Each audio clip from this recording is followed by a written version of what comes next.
8월 둘째 주 주일 예배 시작하도록 하겠습니다. 우리 지금 이 시간 자리에 일어나서 만복의 근원 하나님 찬양 올려드립시다.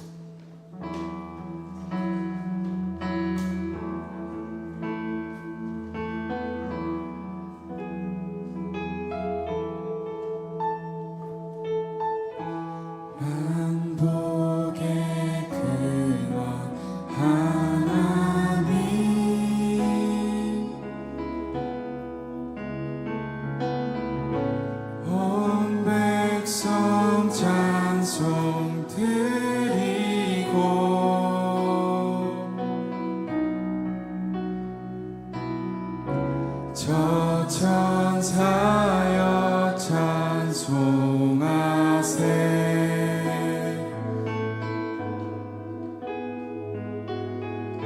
찬송 성부 성자 성령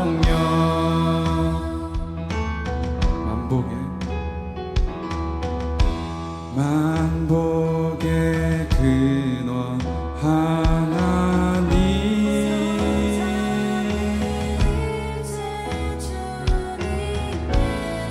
온 백성 찬송 드리고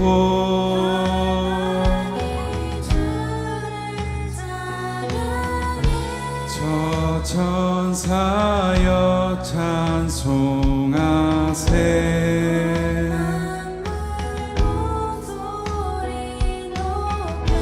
찬송 성부 성자 성령 찬양해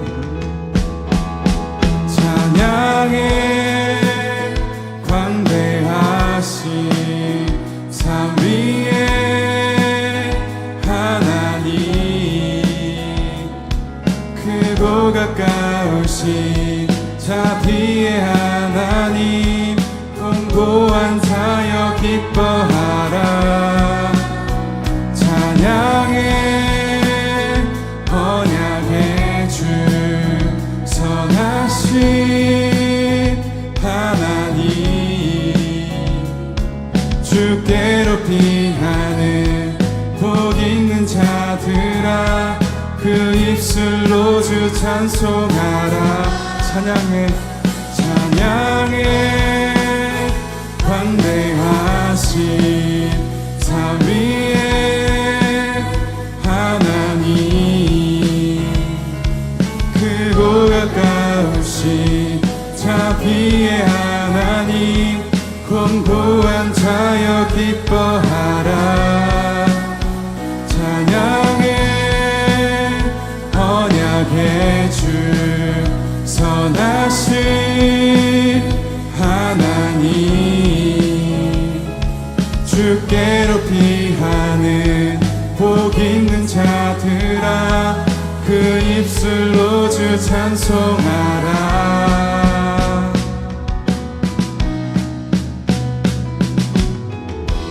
만복의 근원 하나님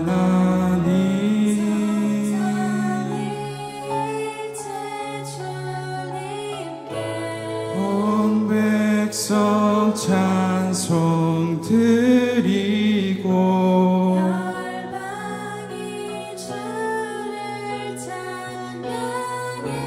저 천사여 찬송하세.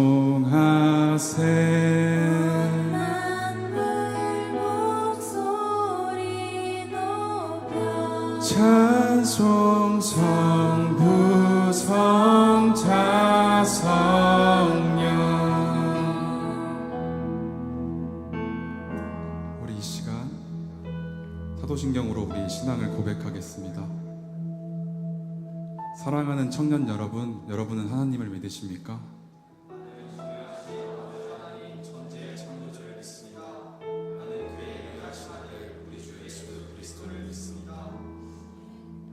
여러분이 믿는 예수님은 어떤 분이십니까?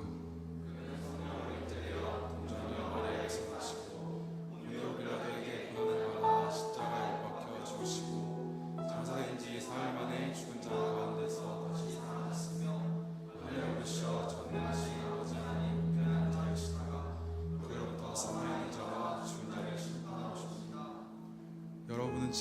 안에서 일하시는 성령님을 믿으십니까?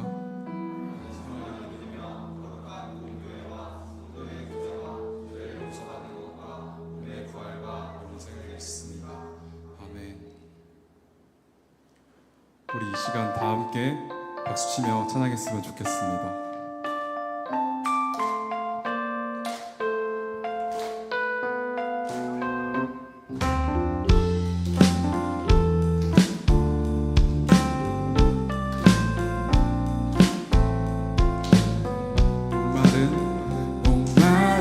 목마른 사슴이 시냇물 찾아 헤매든 내 영혼 주님을 알기 원하네. 구름이 거치며 희망의 태양 꺼오듯 주 사랑 내 삶을 환하게 비춰주시네. 주님의 사랑 날 찾아와 어두운 내 눈 밝히시네. 내 영혼 기뻐 노래하네. 주 볼 때 안전한 곳에 세우시네. 사슴처럼 뛰게 하네. 무엇을 하든 어딜 가든 주 사랑 나를 인도하네.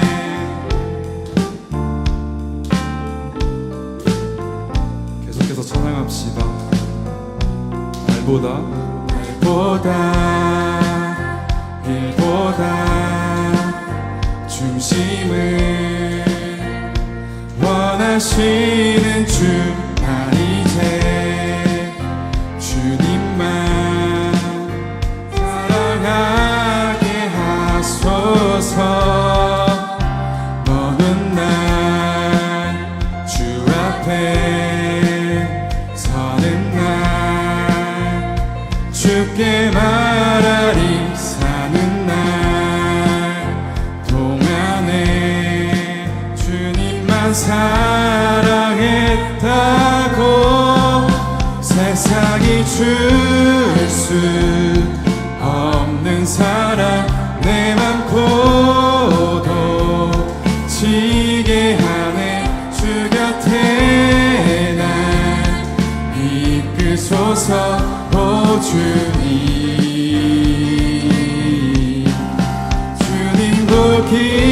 보기를 만져보기를 주님 품에 안겨보기를 평생 사는 동안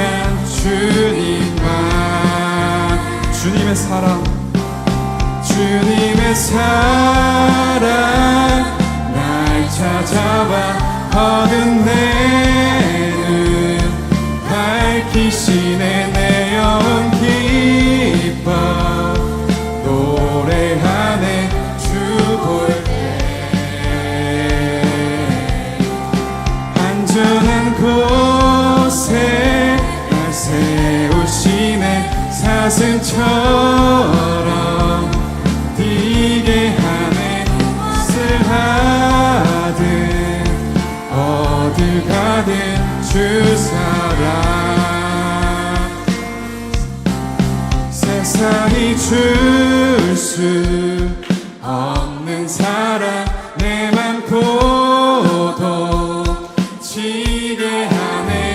주 곁에 날 이끄소서. 오 주님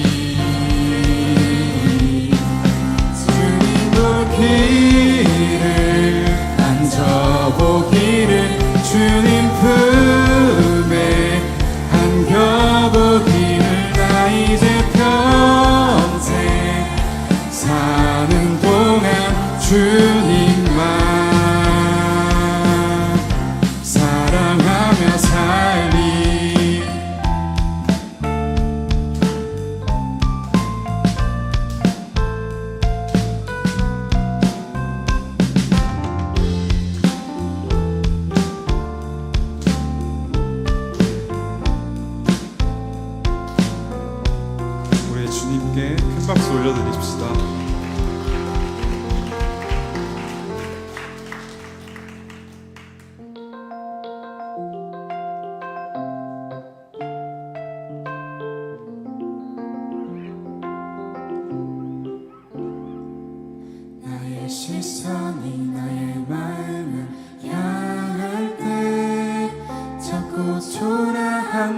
모습과 두려움뿐이네.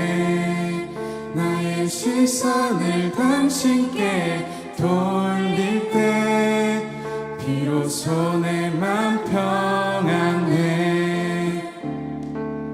비로소 내 맘 평안해. 주를 바라보며 그 맘을 구합니다.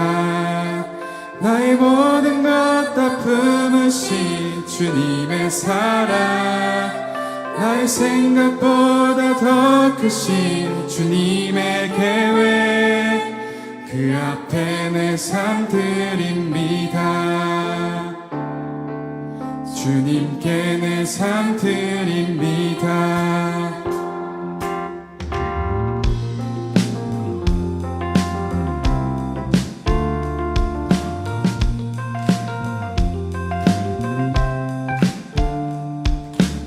시선이 나의 마음을 향할 때 작고 초라한 모습과 두려움뿐이네. 나의 시선을 당신께 돌릴 때 비로소 내 맘 평안해. 비로소 내 맘 평안해. 주를 바라보며 그 맘을 구합니다. 나의 모든 것 다 품으신 주님의 사랑, 나의 생각보다 더 크신 주님의 계획, 그 앞에 내 삶 드립니다. 주를 바라보며 그 맘을 구합니다. 나의 모든 것 다 품으신 주님의 사랑, 나의 생각보다 더 크신 주님의 계획, 그 앞에 내 삶 드립니다. 주님께 내 삶 드립니다.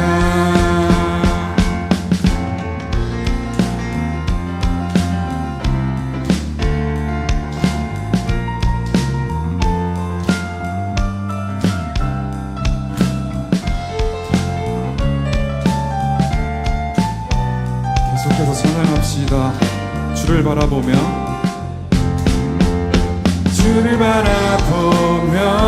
그 맘을 구합니다. 나의 모든 것 다 품으신 주님의 사랑, 나의 생각보다 더 크신 주님의 계획, 그 앞에 내 삶 드립니다. 주를 바라보며 그 맘을 구합니다. 나의 모든 것 다 품으신 주님의 사랑, 나의 생각보다 더 크신 주님의 계획, 그 앞에 내 삶 드립니다. 주를 바라보며 그 맘을 구합니다. 나의 모든 것 다 품으신 주님의 사랑, 나의 생각보다 더 크신 주님의 계획, 그 앞에 내 삶 드립니다. 주님께 내 삶 드립니다. 주님께 내 삶 드립니다.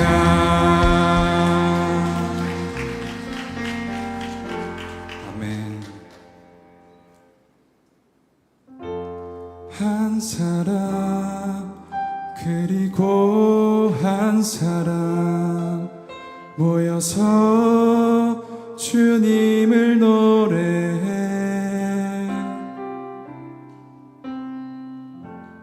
나의 삶 그리고 당신의 삶 같은 것 하나도 없지만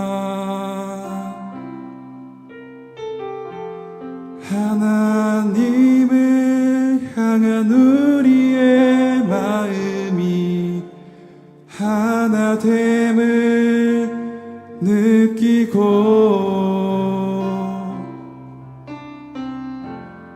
우리에게 향한 당신의 사랑이 채워짐을 느끼네.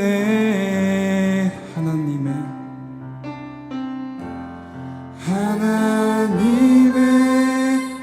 이름 아래 모인 우리 교회 되어 주를 향해 고백하니 주님을 향한 노래가 이곳에서 퍼져가며 모인 자리 우리 하나 되네.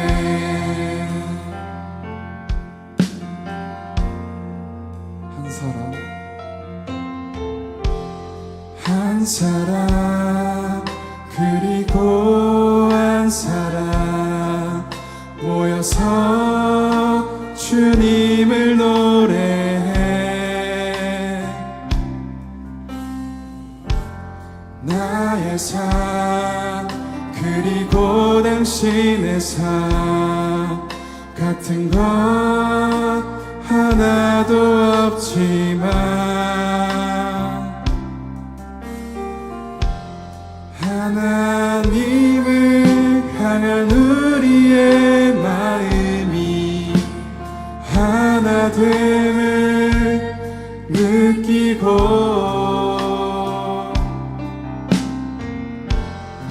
우리에게 향한 당신의 사랑이 채워짐을 느끼네.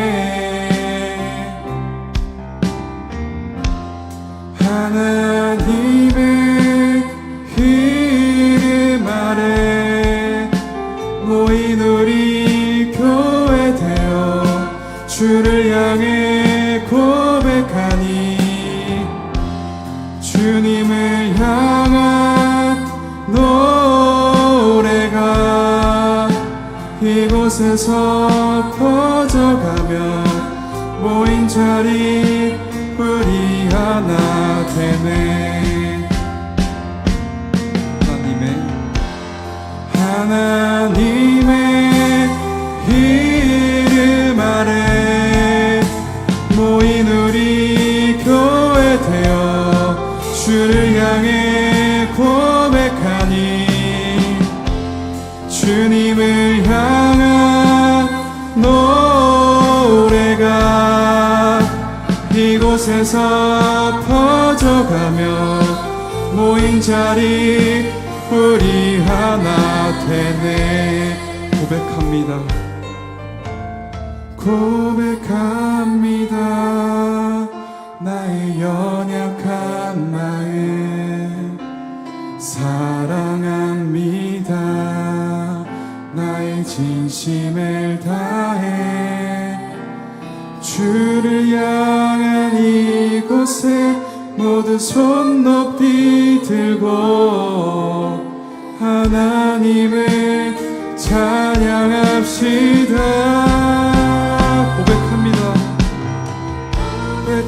고백합니다.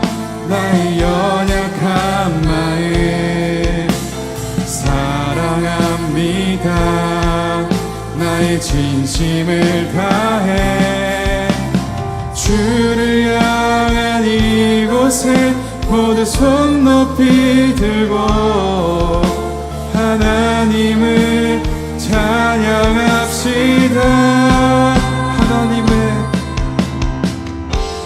하나님의 이름 아래 모인 우리 교회 되어 주를 향해 고백하니 주님을 향한 노래가 이곳에서 퍼져가며 모인 자리 우리 하나 되네.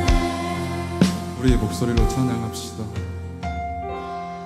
하나님의 이름 아래 모인 우리 교회 되어 주를 향해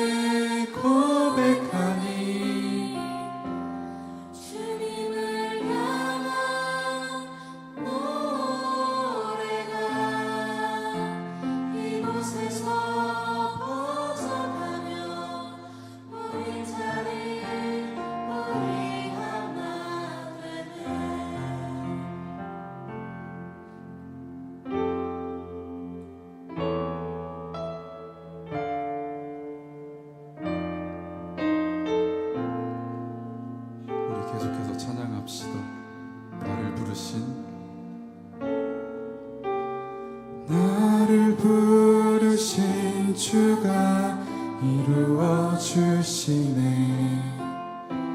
잠시 넘어지더라도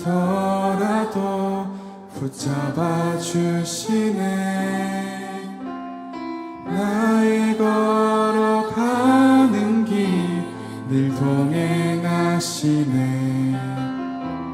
혼자라 생각했던 삶 늘 함께 하셨네. 나 찬양해 언제나 어디서나 부르신 그 뜻대로 나를 지으신 주의 뜻대로 나 찬양해 영원토록 노래하네. 나를 부르신 대로 주를 찬양하며 살아가리라.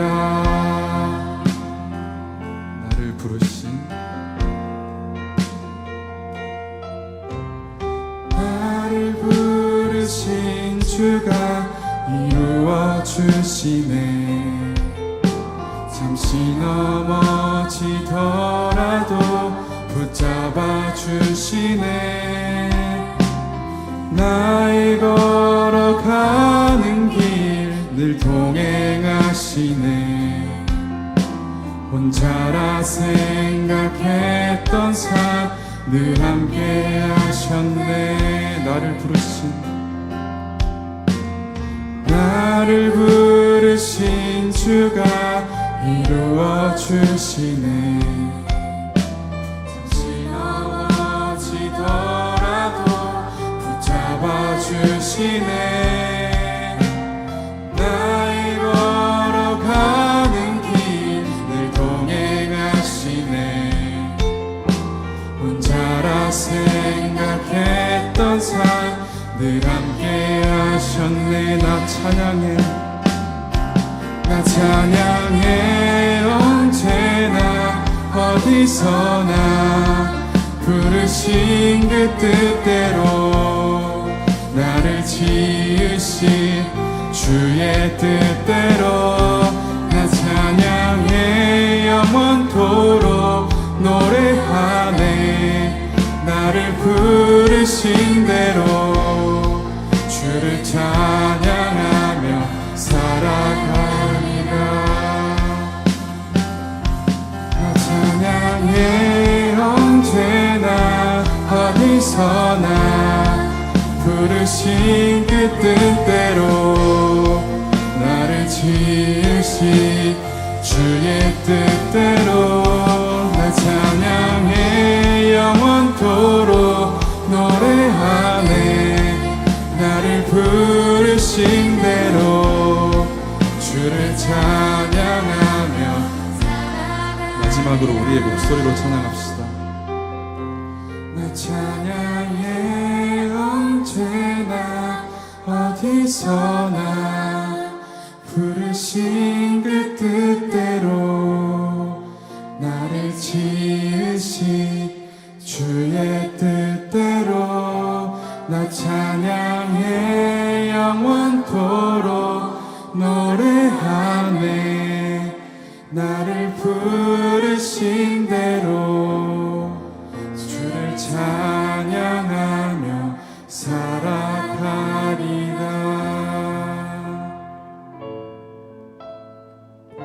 지금 이 시간 우리 기도하기 원하는데요. 우리가 지금 이 자리에 모여 다 함께 목소리 모아 찬양하고 마음 모아 기도하고 주님의 말씀을 듣고 교제함이 결코 당연하지 않습니다. 주님께서 주님의 이름 아래 우리를 모으시고 예배의 자리에 초대해 주셨음에 우리 함께 감사함으로 기도하기 원합니다. 우리 다 함께 전심으로 기도합시다.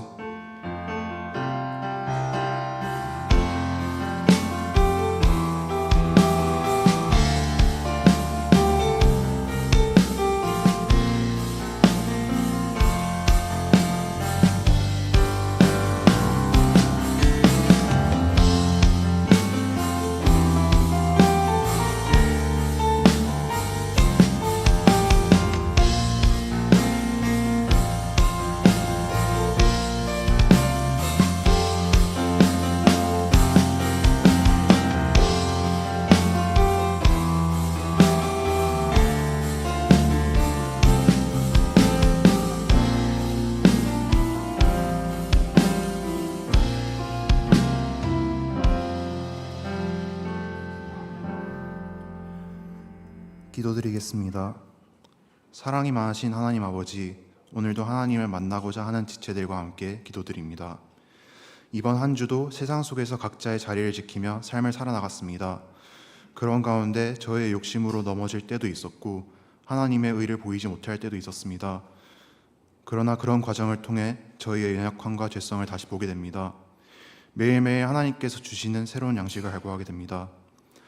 그러므로 오늘의 예배로 하나님께서 주시는 양식을 또 갈구합니다. 말씀 속에 하나님을 만나며 이를 하나님이 주신 공동체 속에서 함께 나누며 하나님과 구원자이신 예수님을 더욱 알아나가길 원합니다. 더불어 말씀을 나누면 저희 공동체가 더욱더 복음적으로 우정 속에서 뭉치는 공동체 되길 원합니다. 예배 후 있을 가족 모임에도 하나님께서 함께하여 주세요. 몇 주 뒤 있을 수련회를 준비하는 가운데 있습니다. 준비하는 가운데 차질 없이 해나갈 수 있도록 준비하는 이들이 하나님을 섬기는 하나된 마음으로 임할 수 있도록 하여 주세요. 이를 통해 수련회로 청년부 지체들이 하나님 한 분만을 온전히 집중하고 누릴 수 있도록 하여 주세요. 이제 말씀을 듣습니다. 주님의 말씀을 전하여 주시는 목사님께서 은혜가 함께하여 목사님을 통하여 말씀을 듣는 이들이 오늘도 주님을 만나기를 원합니다. 저희를 사랑하시는 예수님의 이름으로 기도드렸습니다. 아멘.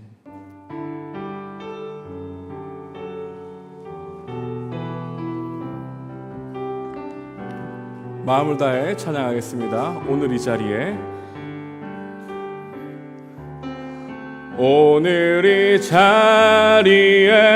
모인 우리 어린 양 예수 따라가는 무리 되게 하소서. 성령의 충만한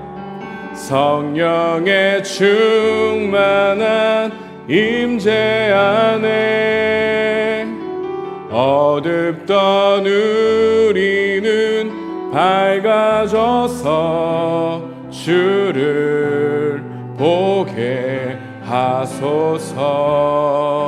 당신의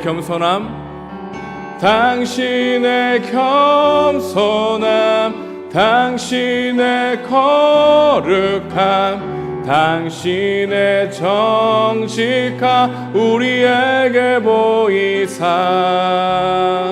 내 안에 교만함, 내 안에 천박함, 내 안에 거짓됨 모두 벗어버리고 어린 양 예수 따라가는 무리 되게 하소서. 아멘.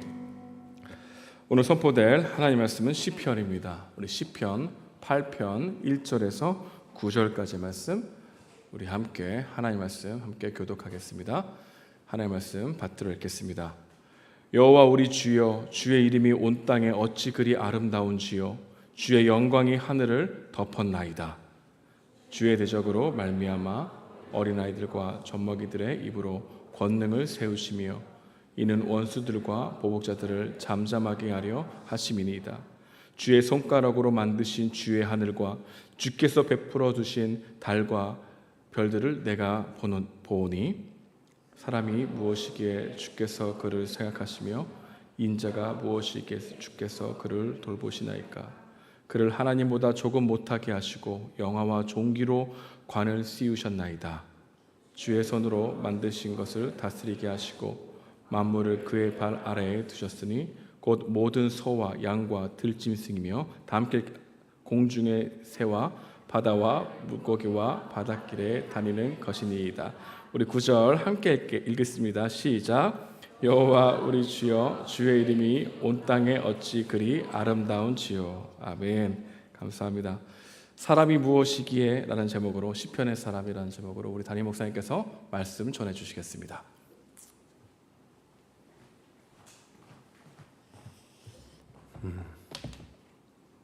너무 덥죠. 네, 어떻게 이 더운 여름철에 또 하나님 말씀을 함께 나눌 때 좀 영적 시원함이 있기를 바랍니다.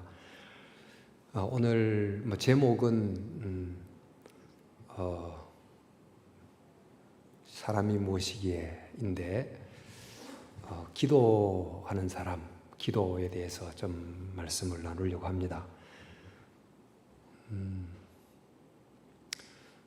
우리가 가진 도구가 굉장히 많습니다. 호모 파베르, 도구를 사용하는 사람으로 살아가는데 요즘 가장 우리가 잘 쓰는 도구가 말하자면 스마트폰이라는 도구고, 어떻게 잘 활용하느냐에 따라서 굉장한 유익을 얻을 수 있습니다. 그런데 우리에게 주어진 그러나 잘 사용하지 않는, 또 사용법을 잘 모르는 도구가 있다. 그게 바로 기도라는 도구라고 할 수 있습니다. 이 스마트폰은 그 기기를 통해서 사람과 사람을, 또 사람과 정보를 이어주는 것이라면, 이제 기도라고 하는 영적 이런 도구는 하나님과 사람을 이어주는 도구이기 때문에 이거를 잘 사용하는 법을 좀 알고 살면 좋겠다, 그런 좀 마음을 갖고 오늘 무엇을 기도했나. 오늘 제가 시편 8편을 읽었습니다마는 시편이 150편으로 되어 있습니다. 150편이 장르가 다양합니다. 그런데 다 기본적으로 이제 기도문이거든요. 기도문이 어떤 내용인가, 또 그 시대에 정말 지금도 만만치 않은 시대지만 이 시편의 이 사람들이 살았던 때는 지금보다 훨씬 더 힘든 시대를 살았는데, 그때 그들이 어떤 힘으로 살았을까. 그때 말 그대로 이 기도라고 하는 영적 도구를 힘입어서 그 시대를 살아갔다. 그런 점에서 우리도 특별히 주일 예배 오는 청년 여러분들은 기도라고 하는 이 도구의 사용법을 좀 잘 알고 활용을 하면 좋겠다, 그런 생각이 듭니다. 저희 어머니가 좀 혼자 계신데 얼마나 덥습니까? 더우면 이제 에어컨을 좀 켜시라고 전화를 하는데, 에어컨 이 리모컨에 보면 스위치가 많다 보니까 어떻게 눌리다가 시원하지 않다는 거예요. 보니까 송풍을 눌러놓고 시원하지 않다고 이제 하는데, 그 냉방을 눌러야 되는데 그걸 잘 모르세요. 그러니까 그 활용법을 잘 모르니까 그 에어컨이 있어도 활용을 잘 못하죠. 그러니까 카카오톡으로 하면 영상통화를 막 하는데 카톡을 잘 치지를 못하시니까, 하여튼 통화도, 그러니까 이런 걸 보면서 하여튼 이 도구를 잘 사용해야 되는데, 그러니까 기도라고 하는 영적 도구를 잘 사용하자. 시편의 이 저자들이 많습니다만 다윗이 아주 주된 저자인데, 이 다윗을 포함한 여러 사람들이 다양한 환경 속에서 다양한 기도를 드렸습니다. 그 기도문이 찬양도 있고 감사도 있고 회개도 있고 또 탄원도 있고 여러 이제 기도를 드렸는데, 이 기도문은 어떤 페이퍼는 책상 앞에 앉아서 서칭하면서 글을 만들지만, 적어도 기도문이라는 것은 삶의 현장에서, 정말 현장에서 쓰는 거거든요. 삶의 현장의 절박한 상황 속에서, 또 어떤 정말 감당할 수 없는 희열 속에서 이렇게 나온 언어.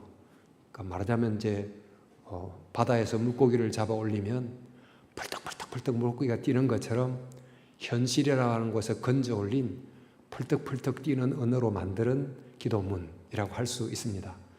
그런데 이 시편의 기도자들이 기도했던 상황이 굉장히 다양하고, 또 그곳에서 드렸던 기도문들도 매우 다양하다 보니 사실 우리가 처하는 거의 모든 상황이 시편 속에 다 있다고 볼 수 있고, 또 내가 찾고자 하는 기도문도 시편 속에 다 있다고 봐도 과언이 아닙니다. 그래서 과거 그들의 기도는 나의 기도가 될 수 있다. 그런 점에서 이제 시편의 기도가 굉장히 중요합니다. 우리는 지금 이렇게 스마트폰을 자꾸 쓰다 보니까 기억력이 자꾸 사라지는, 뭘 암송을 잘 못하는 그런, 그 점에서는 퇴화하고 있는 것 같은데, 예수님 당시에 그 요즘처럼 이런 뭐 들고 다닐 수 있는 성경책이 없었다 보니까 무조건 암송을 했어요. 다 외웠는데, 예수님도 생전에 그 시편에 많은 이 기도 시를 암송하셨던 것 같습니다. 예수님이 마지막 최후의 만찬을 마치고 감람산 겟셋마네로 기도하러 가는 뭐 길어야 길지를 않은 순간이지만, 그때 찬미하며 감람산으로 가니라 이렇게 기록되어 있는데, 이 찬미하다는 말이 그냥 우리 부르는 이런 복음송 부르는 게 아니고, 시편에 보면 146편에서 150편까지의 그 할렐루야로 시작해서 할렐루야로 끝나는 이런 할렐시라는 찬미시를 계속 외우고 올라가신 것 같아요. 그래서 십자가를 곧 바로 앞두고 있지만, 바로 십자가 넘어 하나님의 영광을 찬송하면서 그 십자가를 향하여 걸어가셨다라고 할 수 있고, 십자가에 매달렸을 때도 예수님께서 십자가에 매달린 순간 마취를 해가지고, 마취 중에 있는 게 아니고 고통을 가능한 생생하게 느끼게 하려고 매달아 놓고 손발에 가시를 못을 받고 이렇게 했던 그 시간을 견뎌내야 되는데, 그 고통, 극한의 고통 상황을 어떻게 견뎌낼 수 있을까? 그때 우리라도 뭐 수술할 때 마취하지 않고 수술한다, 상상이 되겠습니까? 그 극도의 고통 속에서 그 순간을 기도하면서 견뎠는데, 그때 예수님이 기도했던 기도문 중에 복음서에 나와 있는 기도문, 이 두 가지가 있어요. 시편의 기도문, 엘리 엘리 라마 사박다니, 이게 시편 속에 있는 기도문이거든요. 주여 아버지여 내 영혼을 주께 부탁하나이다. 이 마지막 주님의 말씀이 다 시편의 기도문을 사용하셨습니다. 그러니까 시편의 기자들이 그때 그들의 고단한 상황에서 드렸던 그 기도를 예수님께서 자기의 기도로 삼아 드렸다. 우리도 나름 힘들고 어려운 상황 속에서 각자 여러분이 기도를 하시죠. 그런데 우리의 개신교 기도는 모범 기도문이 잘 없다 보니까 내가 하는 기도문을 가지고 하는데 이게 그 울림이 별로 없어요. 내가 기도를 하는데 기도 내용이 좀 플랫하달까, 밋밋하고 마음을 강하게 때리고 이런 기도문이 별로 아니다 보니, 기도를 해도 몇 줄 기도하면 그거로 눈뜨게 해야 되는 그런 경우가 많은데, 시편의 기도를 내 기도로 삼고 그 기도를 눈을 뜨고 해도 좋습니다. 나의 기도로 삼고 계속 기도하면 시편의 기도를 통해서 내가 기도할 수 있습니다. 그런 점에서 이제 이 기도가 굉장히 중요하고, 여러분들이 젊어서부터 뭐 큐티하는 습관이라든지 또 기도하는 습관, 이 두 가지를 여러분의 오른손 왼손에 들고 살아갈 수 있으면 이것은 그 누구보다 놀라운 영적 자산을 갖고 살아가는 것이라고 하겠습니다. 그냥 좀 형식적인 기도가 아닌, 기도를 하는데 그 기도 속에 내 혼이 담기고 또 기도가 나를 막 이렇게 좀 살려내는 그런 기도가 살아있을 수 있다면 얼마나 이 위대한 정말 영적 도구를 갖고 있을까. 우리 시편이 말씀한 것처럼 이제 150편의 기도문을 모아 놓은 건데, 이 150편을 물론 그 시대에 약간 찬송가 가사처럼 이 노래하면서 찬송하면서 드린 기도도 있다 보니까 지금 우리도 이런 찬송가에 뭐 한 4,500곡 선곡을 했는데 지어진 찬송이 이외에도 더 있지 않았겠어요?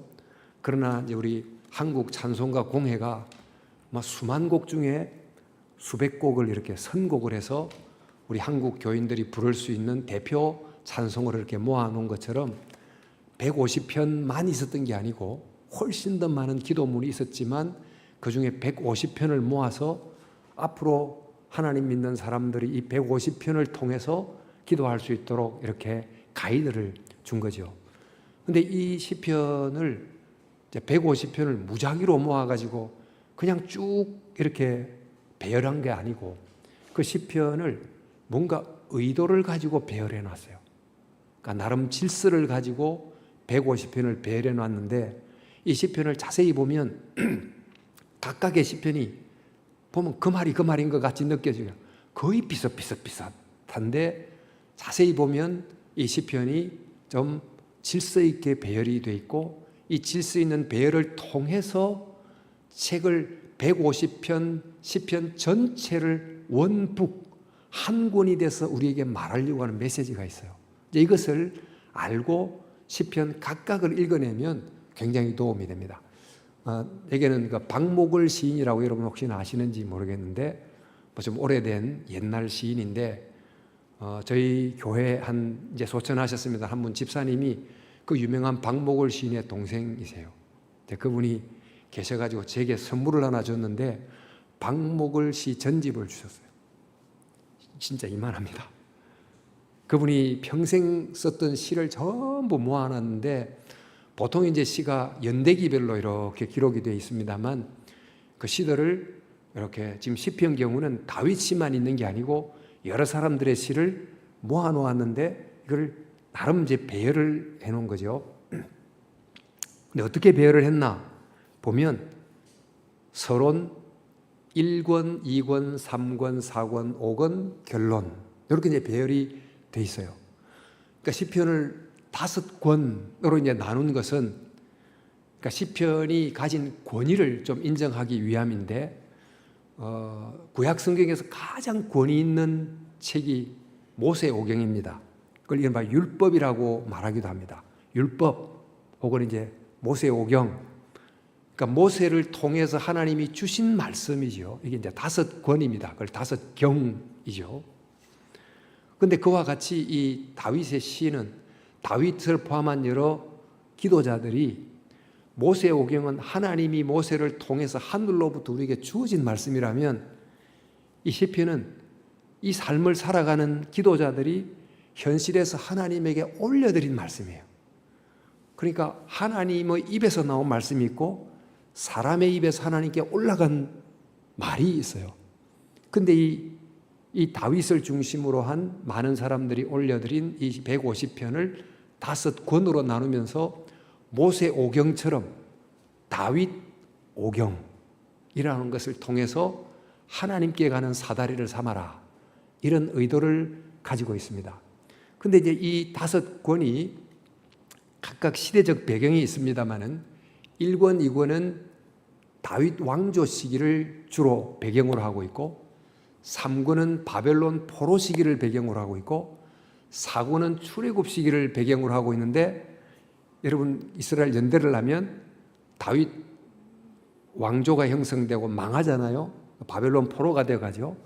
포로가 된 상황 속에서 뭘 고대했을까요? 출애굽과 같은 출 바벨론을 고대한 거예요. 그러니까 출 바벨론을 고대하는 마음으로 출애굽 시기에 쓰여진 모세의 시편을 기록합니다. 그리고는 5권에 가면 바벨론으로서 풀려 나와가지고 예루살렘으로 돌아온 그 귀환이죠. 포로 후기가 주된 상황입니다. 자, 그래서 이 총 150편이 서론 1, 2, 3, 4, 5권 결론 이렇게 이제 배열을 했다는 것은 시편을 각 권이 가진 메시지가 있지만 전체를 한 권으로 만들어서 주려고 하는 그 큰 메시지가 있다는 거죠. 우리 말하는 장편 소설을 생각하면 장편에 뭐 1장, 2장, 3장 해가지고 쭉 나오는데 각각의 미니 에피소드들이 있지만 그러나 그것을 쭉 연결해서 하나는 그 메인 플롯이 있잖아요. 메인 줄거리를 통해서 말하려고 하는 큰 줄기의 메시지를 들어야 되는 것처럼 시편이 바로 150편을 이렇게 질서 있게 정돈함으로 전체 한 권을 통해서 우리에게 주려고 하는 메시지가 있다는 거예요. 그러면 이제 그게 뭔가? 시편을 읽으면 대부분 시편 앞에 이렇게 갈로를 쳐서 그 시가 나온 상황을 설명하는 이런 부제 같은 게 있어요. 근데 시편 중에 1편, 2편은 그런 게 없어요. 1편, 2편은 시편 전체를 여는 서론입니다. 그러니까 시편이라고 하는 그 시를 글의 꽃이라고 그럽니다. 글의 꽃이 핀, 그러니까 시편 각각이 아름다운 색깔을 가진 꽃들로 생각하면 그 뭐 빨간 꽃, 파란 꽃, 뭐 민들레, 뭐 채송화, 뭐 코스모스 등등이 쫙 피어 있는 이 글의 꽃 정원 속으로 들어가는 대문이 바로 1편과 2편이에요. 근데 이제 1편과 2편이 여러분 어떤 내용인지 안다고 전제하고 1편은 어떤 내용이죠? 복 있는 사람은 악인의 꾀를 쫓지 아니하고 또 죄인의 길에 서지 않고 오만한 자의 자리에 앉지 아니하고 주야로 말씀을 묵상하는 자 이렇게 시작되지 않습니까? 그러니까 1편은 의인을 부각시킵니다. 악인이 아닌 의인. 2편에 가면 왕이 등장해요. 하나님의 다스림을 받아 세상을 통치하는 시온의 왕이 등장합니다. 그러니까 1편에는 의인이 나오고 2편에는 왕이 나오는데 이 시편 1편의 의인, 2편의 왕이 다른 인물일 수도 있어요. 그러나 이 1편에 나오는 의인과 2편에 나오는 왕을 사실 한 사람으로 연결시키면 그곳에서 메시지가 나옵니다. 여러분 이 시라고 하는 것, 언어라고 하는 것이 어떻게 결합하느냐에 따라서 막 의미가 이렇게 생겨나는데 예를 들어 깃발을 향해서 저 깃발은 소리 없는 아우성 이렇게 이제 소리 없음과 아우성 전혀 의미가 안 맞는데 펄럭이는 깃발을 보면서 소리가 없지만 그건 어쩌면 소리보다 더 강한 아우성이다 이렇게 하는 이제 시 의미가 확 다가오잖아요. 그러니까 두 단어를 결합시킴으로 의미가 이렇게 발생하는 것처럼 의인과 왕이라는 두 인물을 하나로 결합시키면 어떻게 되느냐 하면 의인이 왕이 된다 이런 뜻이에요. 의인이 누굽니까? 하나님의 말씀을 묵상하는 의인이 묵상한다니 그냥 메디테이션 한다 그런 게 아니고 알고 행하는 의인이 되면 그는 세상을 다스리는 왕이 된다. 왕이라고 하니까 뭐 공직을 생각하지만 쉽게 말해서 내가 살아나가는 상황 속에서 뭐 내 생각, 타인의 생각, 또 잘못된 습관 등을 따를 수 있지만 그 자리에서 하나님의 말씀을 붙들고 또 기도하는 사람이 되면 그는 자기를 짓누르고 있는 환경에 끌려다니는 종이 되지 않고 내 속에 일어나는 수만 가지 감정에 휘둘리는 종이 되지 않고 오히려 하나님 말씀에 서고 기도에 선 사람은 그 환경을 좋은 쪽으로 서서히 바꿀 수 있는 능력을 갖게 되고 내 감정을 캄다운 시키고 또 힘을 내서 살아갈 수 있는 용기를 갖게 되지 않습니까? 이것을 풀어 쓰자면 의인이 되니까 왕이 되더라. 의인이 곧 왕이다. 이런 메시지를 우리에게 주는 것입니다.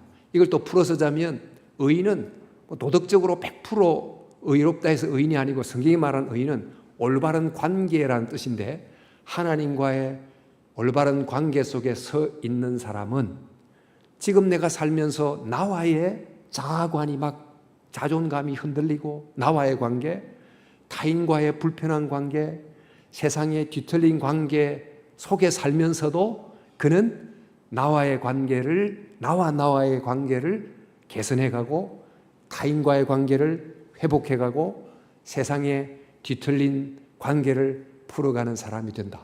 즉 의인은 왕이 된다. 이런 이야기가 됩니다. 근데 이것을 인물로 표현해 보자면 다윗을 생각해 보세요. 다윗이 뭐 그 일생을 다 말할 수 없지만 하나님의 말씀을 묵상하고 또 율법을 마음에 담고 기도하며 의인으로 살았더니 어떻게 되죠? 왕이 됐더라. 이 다윗이 인물이 보여주는 그 일생이 보여주는 메시지잖아요. 아브라함을 생각해 보세요. 갈대아 우르 우상이 가득한 그 세상에서 여호와의 말씀을 듣고 떠납니다. 순종합니다. 그랬더니 그가 만 사람에게 복을 끼치는 복의 통로가 됩니다. 선한 영향을 끼치는 왕이 된 거죠. 예수님 생각해 보세요. 고난받는 의인인데 고난받는 의인이 되므로 세상을 구원하는 왕 중에 왕이 되지 않았습니까? 이런 것을 통해서 시편은 우리에게 뭘 기도하라고 하는가? 시편 전체가 우리에게 서론을 통해서 전체가 기도하라고 하는 것은 여러분 하나님의 토라, 하나님의 교훈, 하나님의 길을 따라가는 의인이 되면 여러분의 상황과 내적인 문제를 다스리는 왕이 됩니다. 이것을 기도하세요 라고 하는 것을 알려주는 것입니다. 그런데 여러분 이런 시편 1편과 2편을 서론을 한 다음에 제가 이야기한 것처럼 1권, 2권, 3권, 4권, 5권으로 되어 있는데 이 1, 2, 3, 4, 5권이 각각 시대적 배경에 기초하고 있다고 하지 않았습니까? 1, 2권은 다윗이 이렇게 주님의 말씀을 순종하여 나라를 이룬 그 다윗 왕조의 시기, 3권은 불순종하다가 나라가 분열되고 나라를 뺏기고 바벨론 포로가 된 것, 그 다음에 4권은 그 바벨론 포로로 있으면서 하나님 출바벨론을 해주세요 하고 기도하는 그 시기, 그 다음에 이제 돌아와서 이렇게 다시 시작하는 시기인데 이런 지나간 역사를 따라서 시를 배열함으로 우리에게 말해주는 게 뭐냐? 역사가 뭘 말해주는가? 지금 우리가 살았던 역사를 통해서 보여주는 것이 의인이 됐더니 왕이 되어 나라를 건설했는데 하나님의 율법을 묵상하는 의인이 되지 못했더니 나라를 잃어버리고 종이 됐더라. 이제 다시 바벨론에서 해방이 돼서 이제 고향으로 돌아와 있는 지금 너희들이 뭘 기도해야 되겠는가? 역사를 보면서 기도해야 될 게 뭔가? 가만히 보니까 시편 1편, 2편의 내용이 가슴에 체험으로 와닿는 거예요. 그래, 의인이라야 왕이 되구나. 그 말씀을 붙들어야 내가 상황에 종이 되지 않는구나.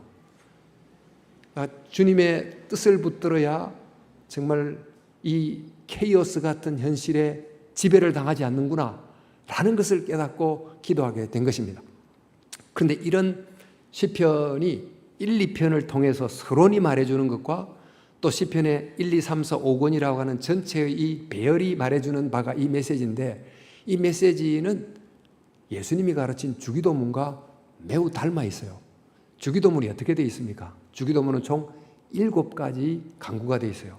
3가지 간구, 즉 하나님에 대한 간구가 있고 그 다음에는 4가지 간구, 사람과 세상에 대한 간구가 있는데 이 주기도문의 간구를 조금 정리하면 첫 번째 3가지 간구는 하나님 저를 다스려 주세요 이런 뜻이죠. 나라가 임하소서. 이 나라라는 말이 자꾸 사실 좀 나라라는 번역이 좀 별로 좋지 않아요. 네이션인데 그게 정확하게 킹십이에요. 킹십. 하나님이 왕으로 나를 다스려 주세요 이런 뜻이에요. 그랬더니 그 뒤에 나오는 4가지 기도가 뭡니까? 일용할 양식, 죄의 용서, 그 다음에 시험, 악에서 건져주심, 이렇게 4가지 기도인데 물질로 살아가는 이 물질 영역의 세상 속에서 얼마나 많은 종노릇하며 살아가는데 정말 이것을 염려하지 않고 또 다스리며 살아가게 해주소서. 인간관계 등등 막 가시가 돼서 찌르고 상처받고 하는 상황 속에서 다스림을 받아서 오히려 이 깨어진 관계를 회복하며 다스리게 해주소서.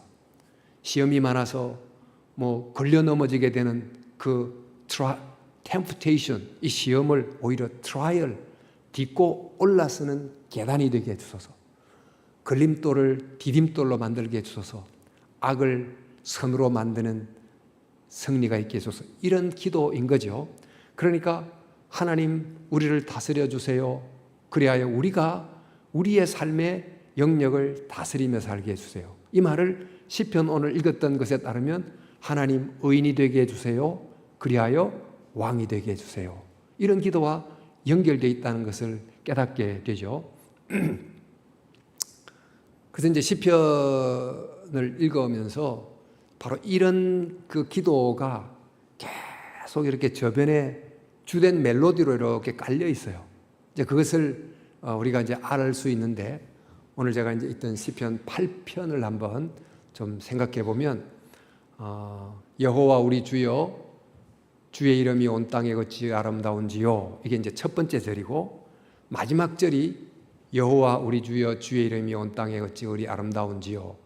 그러니까 첫째 절과 마지막 절이 똑같아요. 그러니까 똑같은 내용을, 이걸 머리 숫자, 꼬리 미자, 숨이 동일하게 이렇게 감싸고, 마치 샌드위치처럼 이렇게 감싸고 있는데, 이 말은 주의 이름이 온 땅에 아름답다는 현실을 노래하기보다 주의 이름이 온 땅에 아름답게 해달라는 기도가 이 속에 담겨 있는 거예요. 그럼 어떻게 하면 주의 이름이 온 땅에 아름다울 수 있는가?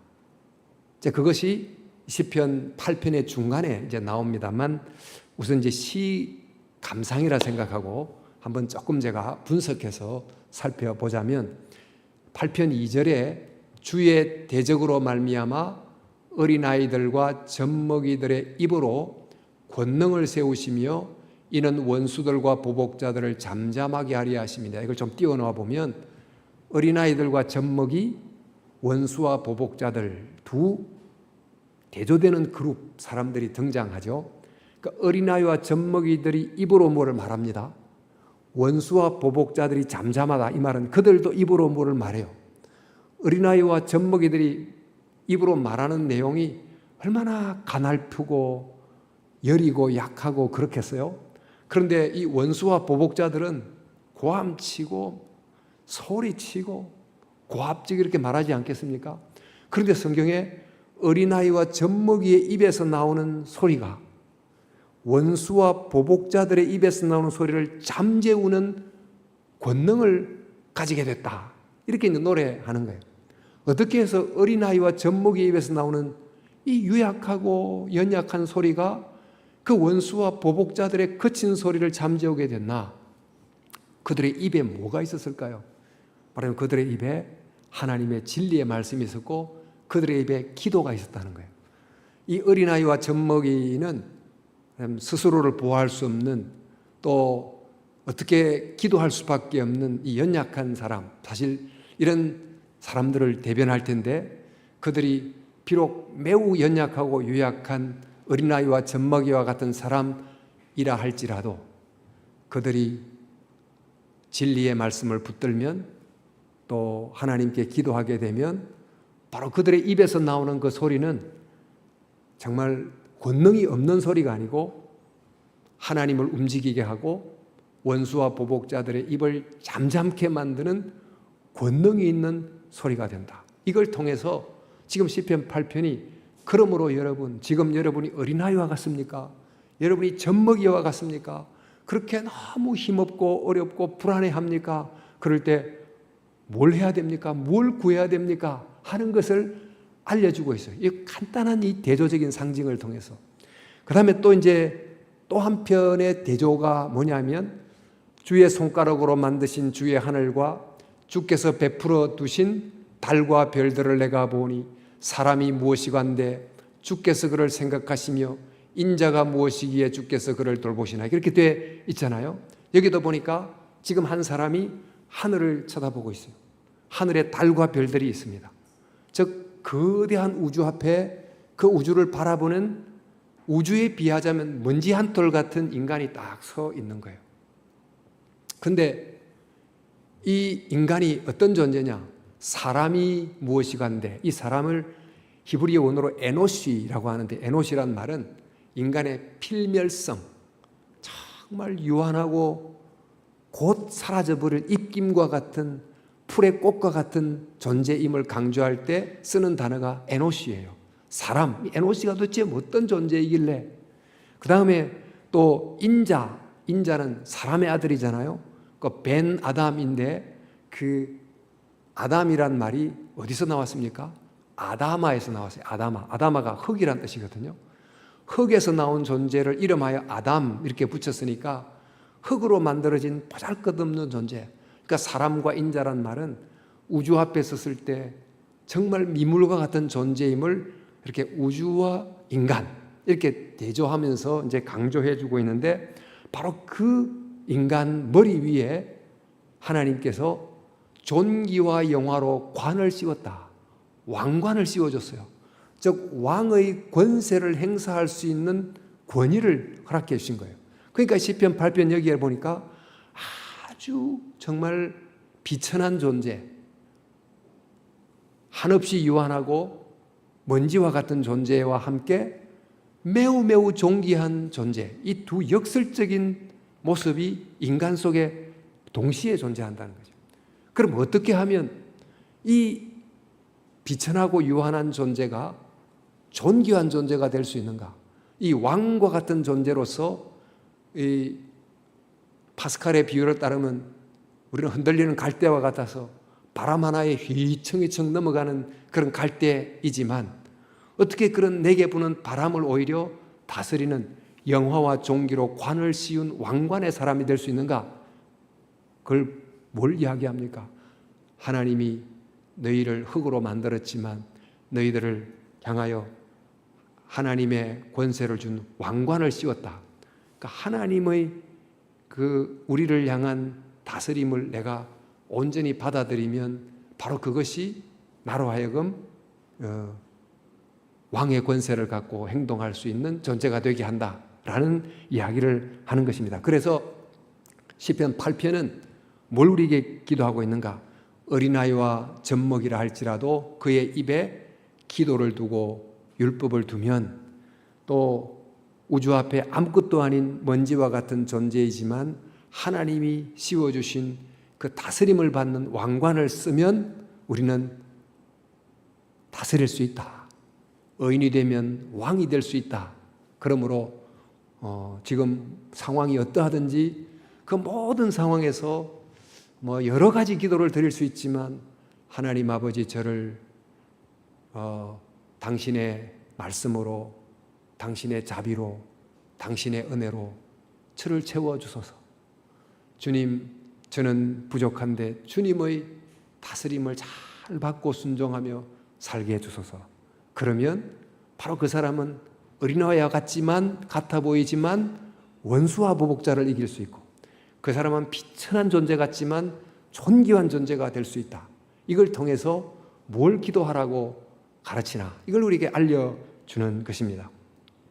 우리가 이제 시를 볼 때 시 한 편을 분석해서 보는 방법이 있습니다. 지금 내가 좀 짧게 분석을 했습니다만 이 시편 아까 말씀드린 것처럼 이 시편이 150편인데 총 1편부터 5편, 5권까지 이렇게 좀 질서 있게 배열이 되어 있기 때문에 이 시편이 어디에 위치해 있는가 그 위치를 통해서 앞뒤 맥락을 통해서 뭘 말하는지를 또 살펴볼 수 있어요.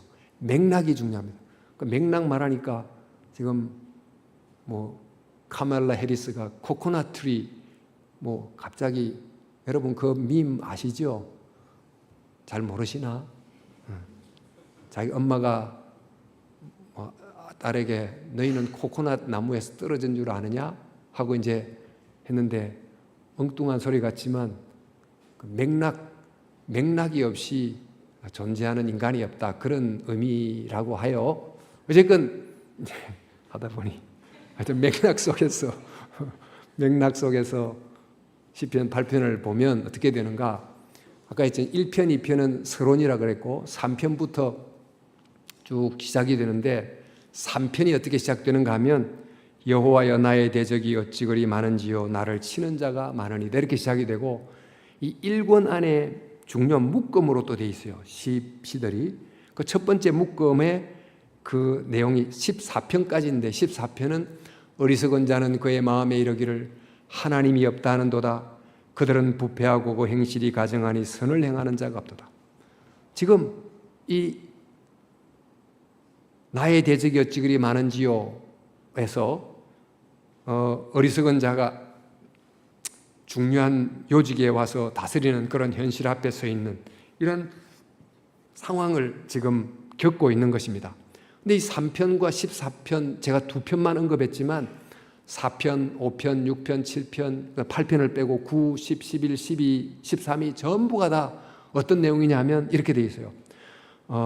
조롱하는 사람, 오만하고 거짓말하는 사람, 질병이란 대적, 우는 사자같이 달려드는 대적, 하나님을 맞서는 악인, 교만한 얼굴로 하나님이 없다 하는 이들, 의인을 공격하는 사람, 이웃에게 악행하는 사람, 하나님이 계시지 않는 것 같은 현실 등등이 이런 상황 속에서 시인들이, 기도자들이 그곳에서 여호와여 우리의 방패가 되소서, 여호와여 내가 죄를 회개하오니 저를 정결케 하소서, 여호와여 하늘 보좌에서 심판해 주소서, 이런 이제 기도를 계속 드리는데 이 각 시 안에 어려운 상황과 그 비탄의 현실 속에서 정말 하나님을 찾는 의인이 되려고 하는 기도가 있습니다만 3편부터 14편 그 중앙에 8편이 딱 위치해 있으면서 이 비탄의 현실 가운데 8편을 둠으로 우리가 뭘 해야 되는지를 더 효과적으로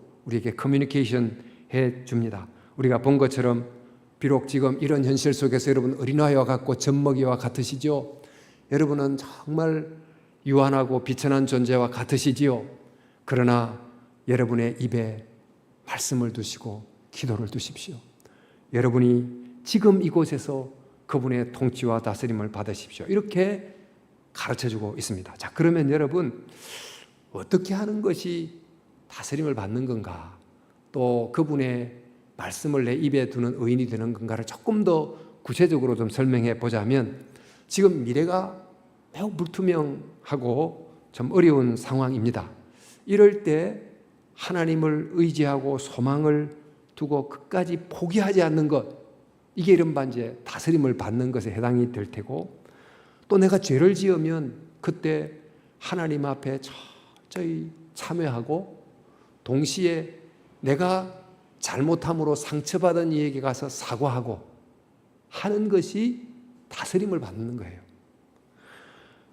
또 어떤 깨어진 관계가 있을 때 서로 눈치만 보지 말고 내가 먼저 가서 사과를 한다면 그 역시 내가 다스림을 먼저 받는 거죠. 환경 문제가 갈수록 심각해지고 있는데 덜 소비하고 친환경적 실천을 하는 것도 역시 그분의 말씀의 다스림을 받는 것이 될 것이고, 또 전쟁이 그치지 않고 있는 상황 속에서 어떤 평화를 지지하는 입장에 서서 노력하는 것, 또 뉴스를 봅니다만 뉴스를 자꾸 보면서 이런 일이 일어났군 하고 그냥 넘어가지 않고 그 모든 뉴스들을 하나님, 우리나라 정치는, 또 우크라이나 전쟁, 또 이곳저곳 전쟁에서 희생당하는 사람을 생각하면서 다 기도 제목으로 바꾼다면 그게 바로 지금 현실 속에서 하나님의 다스림을 받는 것이 될 수도 있습니다.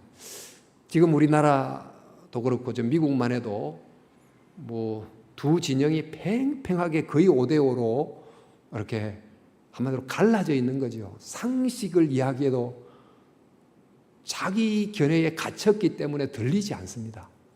아무리 옳게 말해도 내 의견에 다 감옥에 갇혀 있다 보니까 자기 의견을 바꾸지 않을 만큼 이렇게 돼 있는 상황에서 사실과 상식에 근거하여 보편선을 추구하려고 꾸준히 노력하고 깨어 있는 것, 이게 또 하나님의 다스림을 받는 것이라고 할 수 있을 테고, 또 사람들을 만날 때 겉모습 보지 말고 또 여러 스펙 보지 말고 그 사람을 그 사람 자체로 보고 사랑하고 이해하려고 노력하는 것, 이 또한 다스림을 받는 것입니다.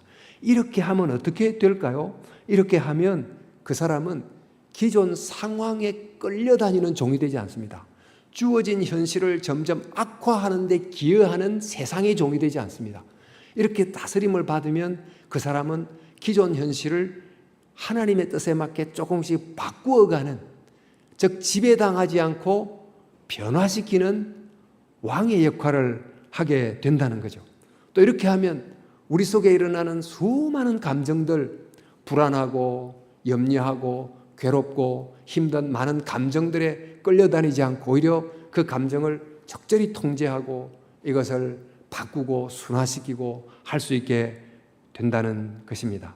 그래서 여러분들이 지금 어떤 형편에 있든지 바로 이런 시편이 말하는 기도를 연습해서 기도라는 하나님이 준 영적 이 기가 막힌 도구를 사용하는 법을 자꾸 배워갈 수 있으면 좋겠습니다. 모쪼록 여러분이 어떤 상황에 있든지 현실이 어떻든지 시편 150편이 다양한 형태로 기도하면서 그 기도의 저변에 의인이 됨으로 왕이 되게 해주소서, 이런 내용의 기도를 나의 기도문으로 바꾸어서 계속 기도함으로 정말 환경이 나를 조여오고 힘들게 하고 그럴지라도 그럴수록 어린아이 입속에 두어진 기도가 원수와 보복자의 입을 잠잠케 만드는 그런 역사가 여러분들 속에 있기를 기도합니다. 하나님이 여러분을 이렇게 예배당에 나와서 예배드리고 말씀을 듣고 기도하게 했는데 이것이 정말 좀 밀도를 가지고 좀 기도가 시편의 기도를 통해서 정말 좀 강력한 도구가 되므로 여러분의 삶 가운데 하나님의 상황을 변화시키고 여러분이 주도적이 되고 또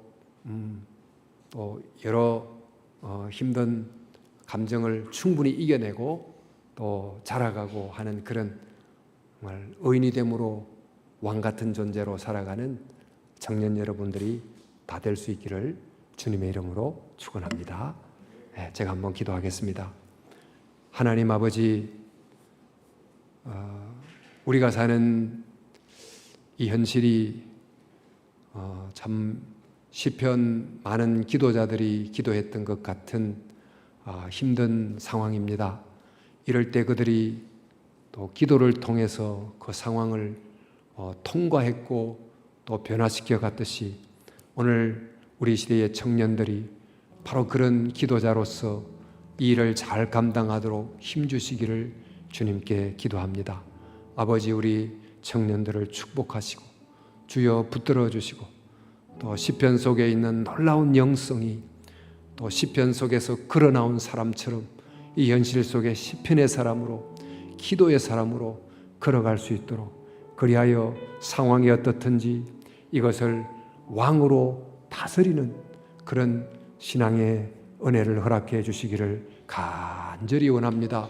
예수님의 이름으로 기도 올리옵나이다. 아멘.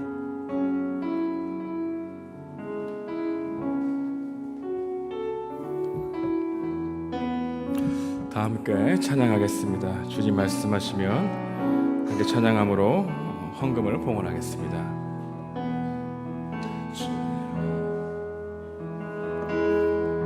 주님 말씀하시면 내가 나아가리다. 주님 뜻이 아니면 내가 멈춰서리다. 나의 가고 서는 것 주님 뜻에 있으니 오 주님 나를 이끄소서. 다시 한번 주님 말씀하시면 다 함께 자리에 일어나시겠습니다. 나가리다. 주님 뜻이 아니면 내가 멈춰서리다. 나의 가고 서는 것 주님 뜻에 있으니 오 주님 나를 이끄소서. 뜻하신 그곳에 나 있기 원합니다. 이끄시는 대로 순종하며 살리니 연약한 내 영혼 통하여 일하소서. 주님 나라와 그 뜻을 위하여 다시 한번 뜻하신 그곳에 나 있기 원합니다.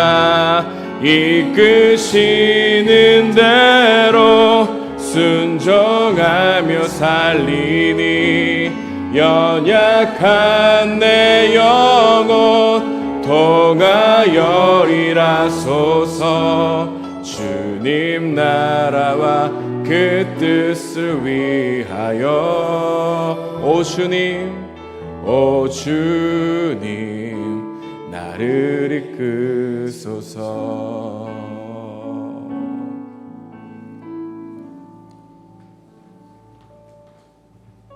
하나님 아버지, 주께 헌금 드립니다. 물질을 드리지만 이 속에 주님을 향한 고마움과 사랑 그리고 신앙 고백을 담아 드리니 이 헌금 속에 우리 자신이 있습니다. 주님, 또 일주일 우리가 살면서 여러 상황을 만나겠지만 그 상황 속에서 감사 제목을 많이 발견하는 눈을 허락해 주시고 또 그리하여 감사한 제목을 발견한 만큼 또 우리의 삶이 은혜를 힘입어 살아가도록 도와주시기를 원합니다. 하나님, 우리에게 정말 기도의 입술을 주시고 또 감사의 눈을 주시고 또 믿음의 발걸음을 주셔서 한 주일간 살아나가는 우리 청년들의 삶 동행해 주시고 역사해 주시기를 간절히 구합니다. 지금은 주 예수님의 은혜와 하나님의 사랑과 성령의 교통하심이 주님 앞에 나와 예배드린 청년일부 모든 형제자매들 위해 언제나 함께 하시기를 간절히 축원하옵나이다. 아멘.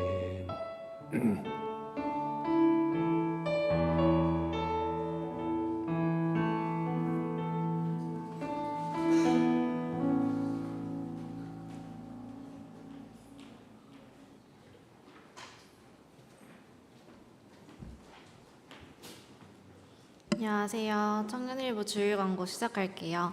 앞에 PPT 좀 띄워주세요. 예배 자리에 나오신 모든 분들을 환영합니다. 새로 오신 분들은 41기 최주원 어디 계시죠? 네, 저기 손 들고 계시는 분 찾아주시면 되겠습니다. 토요기도회가 진행되고 있습니다. 돌아오는 주에도 진행되는데요. 교육관 지하 1층에서 5시에 진행되니까요. 많은 참여 부탁드리겠습니다.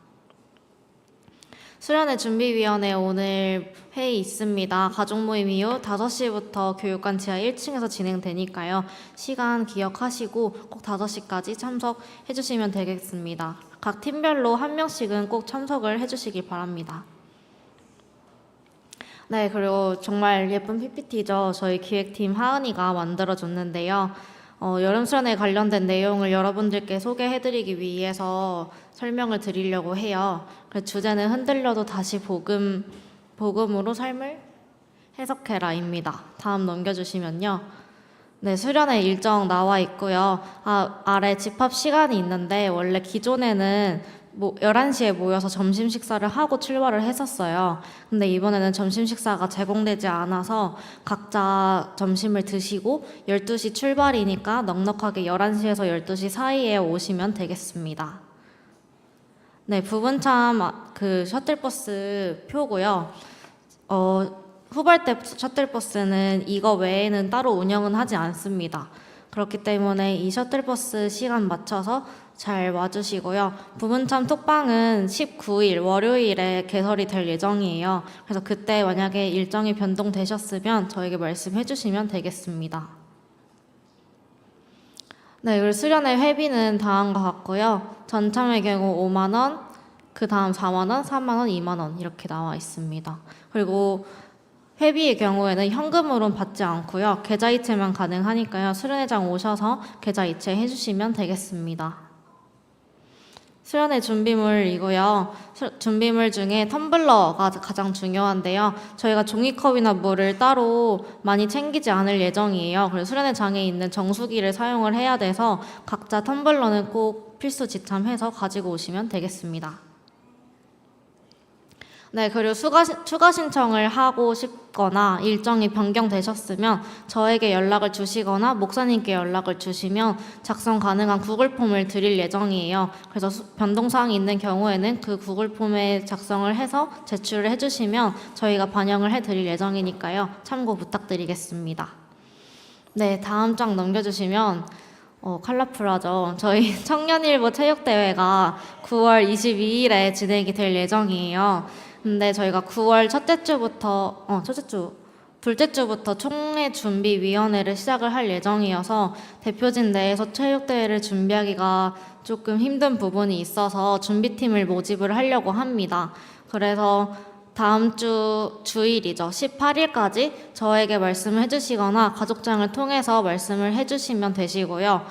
체육대회 준비팀이 어떤 일을 하느냐, 장소 섭외는 저희 대표진이 할 예정입니다. 그래서 지금 섭외 중에 있고 체육대회 진행과 프로그램 구성, 그리고 각 조를 짜고 그 조별로 드레스 코드 정하는 것을 해서 맡아주시면 되겠습니다. 많은 참여 부탁드리겠습니다. 가족모임 장소는 이따 끝나고 다시 띄워드릴게요.